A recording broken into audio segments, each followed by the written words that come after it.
Segunda parte. Gênese e fisionomia do mundo moderno. Muitas coisas conhece o sábio, muitas coisas prevê, o declínio do mundo, o fim dos ases. Revelo-vos um segredo.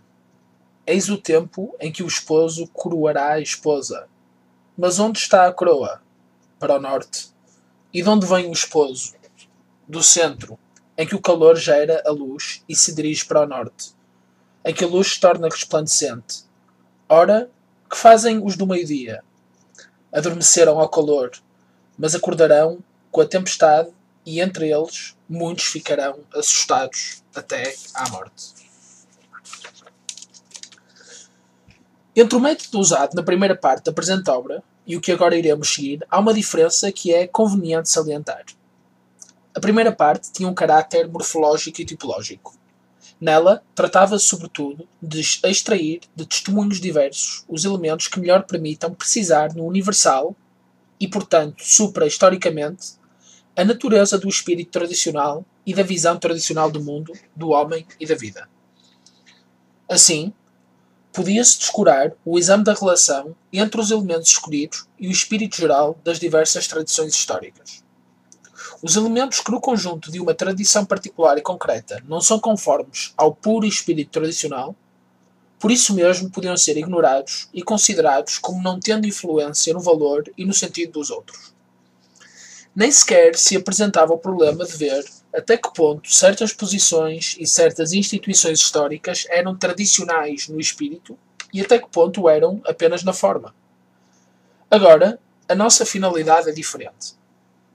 Consistirá em seguir a dinâmica das forças tradicionais e antitradicionais através da história, pelo que já não será possível aplicar o mesmo método. Será impossível isolar e valorizar, devido à sua tradicionalidade, alguns elementos particulares no conjunto das várias civilizações históricas. O espírito global de uma dada civilização, o sentido segundo o qual uma dada civilização fez agir concretamente todos os elementos nela compreendidos, será o que vai contar e constituir o objeto específico desta nova investigação. A consideração sintética das coisas tomará o lugar da análise, que isola os elementos válidos.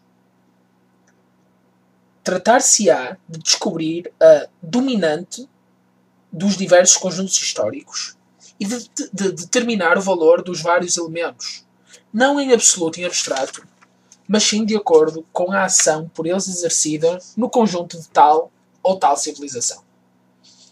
Se até aqui se procedeu a uma integração do elemento histórico e particular no ideal, universal e típico, agora trata-se, portanto, de uma integração do elemento ideal no real, que, porém, tal como a primeira integração, mais que seguir os métodos e os resultados das investigações da historiografia crítica moderna, no essencial assentará num ponto de vista tradicional e metafísico, na intuição de um sentido que não se deduz dos elementos isolados, mas que se pressupõe e a partir do qual se pode apanhar e medir o seu valor instrumental e orgânico que esses elementos podem ter tido nas várias épocas e nas diferentes formas historicamente condicionadas. Assim, poderá parecer que o que na primeira das integrações foi descurado passe para primeiro plano na segunda integração e inversamente. No âmbito de uma determinada civilização, poderão ser valorizados e considerados como elementos decisivos que poderão até estar presentes noutras civilizações, mas que nestas tinham de ser deixados na sombra e considerados como irrelevantes. Para uma certa categoria de leitores, estas advertências não serão inúteis. O passar da consideração da tradição como supra-histórica para a da tradição enquanto história implica uma deslocação de perspectivas.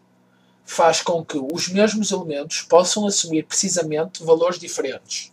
Faz com que coisas unidas se separem e coisas separadas se unam, de acordo com as flutuações que a contingência histórica própria traz consigo em cada caso concreto.